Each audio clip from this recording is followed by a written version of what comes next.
महाराष्ट्र कार्य संचालनालय मुंबई यांच्याद्वारे आयोजित करण्यात आले. माननीय सांस्कृतिक मंत्री ॲडव्होकेट अशोक शेलार यांची ही संकल्पना होती.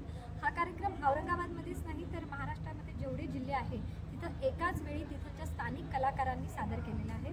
यामध्ये प्रामुख्याने लुप्त होत चाललेल्या ज्या लोककला, लोकनृत्य आणि लोकगीतं आहेत यांचा प्रामुख्याने समाविष्ट होता.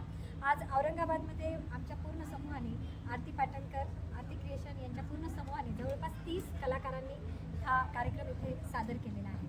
प्रमुख उपस्थिती कोण?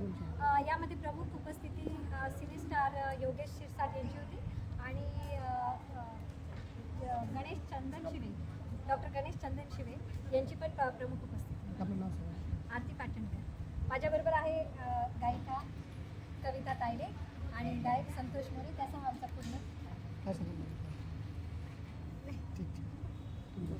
सर, लोककला, लोकसंस्कृती जपण्याचा आणि पुढे नव्या पिढीला काहीतरी मेसेज देण्याचं काम या नव्या पिढीकडून होत आहे आणि यासाठी मॅडम आम्हाला सोबत घेऊन ही कला जोपासत आहे.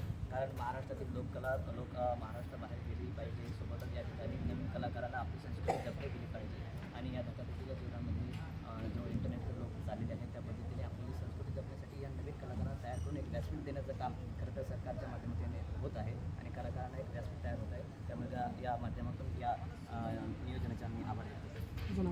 माझं नाव संतोष मोरे, गायक. मागे उभे राहा.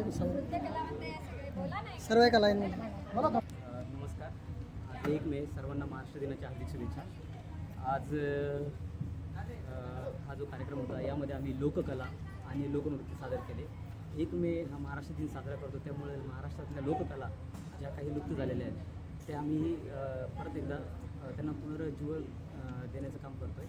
आणि तसंच आम्हाला आमच्या टीमच्या ज्या हेड आहेत आरती पाटणकरजी यांनी आम्हाला कार्यक्रमामध्ये नृत्य करायला चान्स दिला त्यामुळे त्यांना धन्यवाद देऊ. तुम्ही बोला, त्यांना बोला.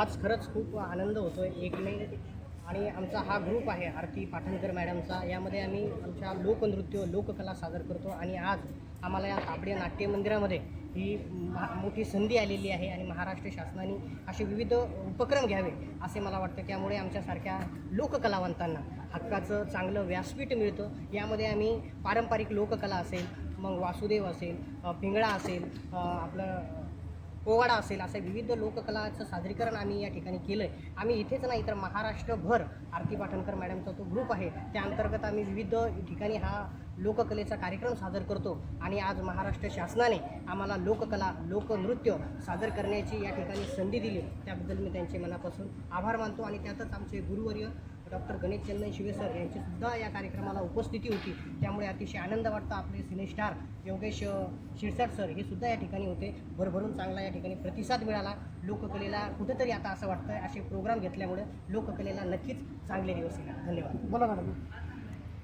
नमस्कार, माझं नाव अदिती कुलकर्णी. सर्वप्रथम तर सर्वांना महाराष्ट्र दिनाच्या खूप खूप शुभेच्छा. महाराष्ट्र शासनातर्फे आयोजित हा कार्यक्रम अतिशय सुंदरपणे पार पडला आहे. मी महाराष्ट्र शासनाला धन्यवाद देते की त्यांनी आम्हा कलाकारांना हा व्यासपीठ दिला जिथे आम्ही आमची कला सादर करतोय. आज महाराष्ट्र दिनानिमित्त सर्वांना पहिल्या हार्दिक सगळ्यांना शुभेच्छा देतोय आणि सर्वप्रथम मी आरतीताई पाटणकर यांचं सर्वप्रथम अभिनंदन करतो, कारण की त्यांच्यामुळे आज आम्ही या व्यासपीठावर या स्टेजवर परफॉर्म करतोय.